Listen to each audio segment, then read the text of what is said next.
এক ভদ্রলোক ফজরের নামাজ আদায় করার জন্য মসজিদের দিকে রওনা হলো। রাস্তায় বৃষ্টির পানি পড়ে রাস্তা কর্দমাক্ত হওয়ার কারণে হঠাৎ করে লোকটি পা পিছলে রাস্তার উপর পড়ে গেল, যার কারণে তার কাপড় নষ্ট হয়ে গেল।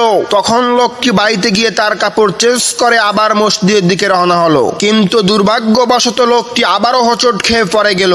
এবারও সে বাড়িতে ফিরে গিয়ে জামা পরিবর্তন করে মসজিদের দিকে রওনা হলো। এবার মসজিদে যাবার পথে একজন অপরিচিত লোক তার হাত ধরে তাকে মসজিদের দিকে এগিয়ে দিল। তখন সে লোকটি বলল, কি ভাই, আপনাকে তো আমি চিনলাম না। অপরিচিত লোকটি উত্তর দিল, আমি হচ্ছি ইবলিস শয়তান। আপনি যখন প্রথমবার পরে গিয়েছিলেন এবং কাপড় চেঞ্জ করে ফিরে আসলেন, তখন আল্লাহ তাআলা আপনার জীবনের সমস্ত গুনাহ মাফ করে দিয়েছেন। দ্বিতীয়বার যখন আপনি ফিরে এলেন, তখন আল্লাহ রব্বুল আলামিন আপনার পরিবারের সমস্ত গুনাহ মাফ করে দিয়েছেন। এখন আবার যদি আপনি ফিরে আসেন, তাহলে তো আল্লাহ তাআলা আপনার পুরো এলাকাবাসীর গুনাহই ক্ষমা করে দিতে পারেন। তাই সে কারণে আমি আপনার হাত ধরে মসজিদের দিকে এবার এগিয়ে দিচ্ছি।